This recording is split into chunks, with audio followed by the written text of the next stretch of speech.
हर रोज़ कुछ ना कुछ अलग बनाना भी ना एक बहुत बड़ी रिस्पॉन्सिबिलिटी होती है। Hi everyone, welcome back to a new mini blog. तो शाम के वक्त मैं यहाँ पे सोच विचार करने के बाद फाइनली भिंडी बना रही थी, जो कि घर से आई हुई थी, मम्मी ने भेजी थी। एंड जो कि बिल्कुल फ्रेश थी। और साथ में मैंने सोचा कि सूखी सब्जी है तो रात को कुछ और भी चाहिए होता है, तो मैंने खीर बनाने का सोचा। दूध भी काफ़ी बचा हुआ था। मानविक और उसकी मम्मा अपने नानके गए हुए थे, तो उस वजह से दूध वगैरह भी नहीं लगता उतना, तो मैंने सोचा कि चलो दूध को यूज़ करते हैं, खीर बनाते हैं आज शाम को।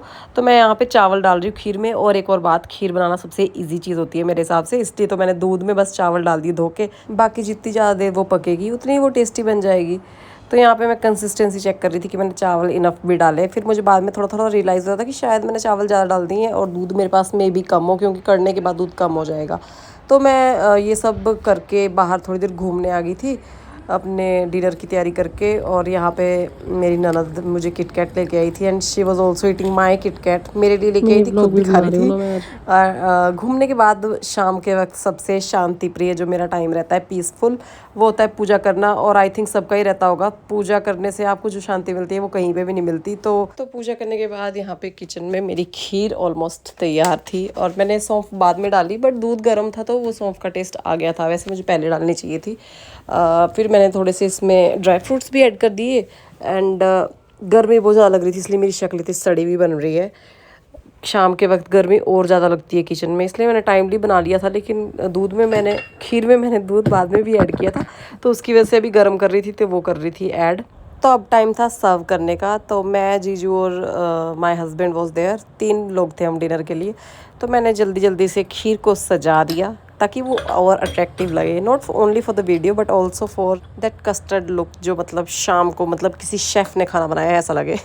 क्योंकि टेस्ट की बारी तो अभी बाद में थी, क्योंकि मैंने टेस्ट नहीं किया था। मीठा वगैरह मैंने अपने हिसाब से डाला था, लेकिन ऑब्वियसली सबका अलग अलग रहता है, कोई मीठा ज़्यादा खाता है, कम खाता है। मैंने नॉर्मल मीडियम डाला था, पर टच वुड किसी ने कोई शिकायत नहीं की, ना ही उसमें कुछ ऐड किया। तो ये गरम गरम खीर, सच बताऊँ मैं आपको, कितनी यम्मी लग रही थी। जितनी देखने में लग रही है ना, उतनी ही खाने में लग रही थी। अच्छा, ऐसा भी होता है जब आप कई दिनों बाद कोई चीज़ ट्राई करते हो ना, वो अच्छी लगती है। तो यहाँ पे मेरी भिंडी भी कम नहीं लग रही थी, तो मैं इसको भी दिखा रही हूँ आपको। और जितना मर्जी ट्राई कर लो यार, घर की जो चीज़ें होती है ना, जैसे घर से आई हुई भिंडी की मैं बात करूँ, तो मैंने सबसे पहले भिंडी ट्राई की, मीठा हमने बाद में खाया खीर। तो भिंडी इतनी अच्छी अलग सी लग रही थी, घर वाला जो टेस्ट है वो आता ही नहीं है यार बाहर की सब्जियों में, जितना मर्जी आप ट्राई कर लो। तो ये भी एकदम टेस्टी बनी थी, यम्मी बनी थी। और उसके बाद मैंने टेस्ट की खीर और इसको भी रिकॉर्ड किया, बिकॉज़ इसका रिएक्शन भी आपको देना था कि खीर कैसी बनी है। और खीर एकदम टॉप क्लास बनी थी। इसमें मैं कोई अपना क्रेडिट नहीं लूँगी, क्योंकि मेरे को नहीं लगता कि खीर में कोई क्रेडिट हमारा रहता है।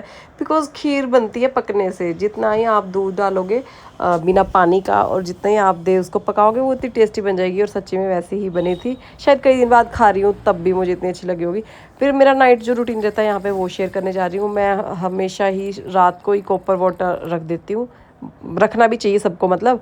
और यही वाला पानी पीना चाहिए। और अपने जो ड्राई फ्रूट्स है, जो खुद के लिए मैं अलग से सोक करती हूँ। तो यहाँ पे मैंने 4 से 5 आलमंड, या 6 भी हो जाते हैं कई बारी। साथ में मैं अंजीर ज़रूर भिगोती हूँ, 1 या 2, मैक्सिमम 1। और यहाँ पे जो वॉलनट है यानी कि अखरोट, इसको भी मैं 1 अखरोट यानी कि 2 गिरियाँ भिगोती हूँ इसकी।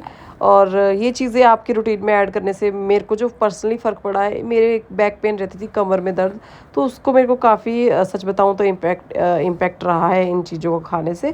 तो आप लोग भी इसको ऐड कर सकते हैं, जनरली कोई भी ऐड कर सकता है। आफ्टर देन मेरे नाइट रूटीन में रहता है फेस वॉश, ब्रश, ये चीज़ें कॉमन सी। तो यहाँ पे मैं फेस वॉश रिकॉर्ड किया है अपना, सिर्फ कैसे करती हूँ मैं फेस वॉश। कोई स्पेशल यूनिक तरीका तो है नहीं, जैसे सब करते हैं वैसे ही करती हूँ। लेकिन यहाँ पे हाँ, मैं मेडिकेटेड आजकल फेस वॉश यूज़ कर रही हूँ। थोड़ी सी मेरी स्किन में एक दिन के लिए वो एलर्जी सी हुई थी, तो मैंने वो ये मेडिकेटेड फेस वॉश ले लिया था। बट नाउ ये काफ़ी अच्छा है, तो मैं इसको कंटिन्यू यूज़ कर रही हूँ। उसके बाद मैंने मॉइस्चराइज़र यूज़ किया। मॉइस्चराइज़र से मैं थोड़ी सी फेस योगा कर लेती हूँ, कभी कभी कर लेती हूँ, ये मेरा रोज़ का नहीं है। लेकिन हाँ, मॉइस्चराइज़र ऐड करना ज़रूरी है, रात को सूखा रुखा हो जाता है आपका फेस वॉश के बाद। वैसे आजकल जो मैं फेस वॉश यूज़ कर रही हूँ ना, उसका मुझे ये बेनिफिट है कि उसके बाद मेरी स्किन ड्राई नहीं हो रही है आजकल, मतलब अच्छा है वो काफ़ी क्वालिटी में।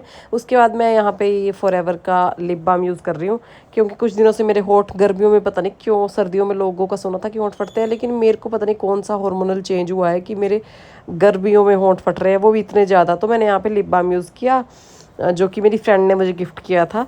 एंड उसके बाद मैं यहाँ पे रात को वेब सीरीज एंजॉय कर रही हूँ। इसी के साथ मिनी व्लॉग को एंड कर रही हूँ। टाटा बाय बाय, मिलते हैं आपसे जल्दी ही अगले मिनी व्लॉग में।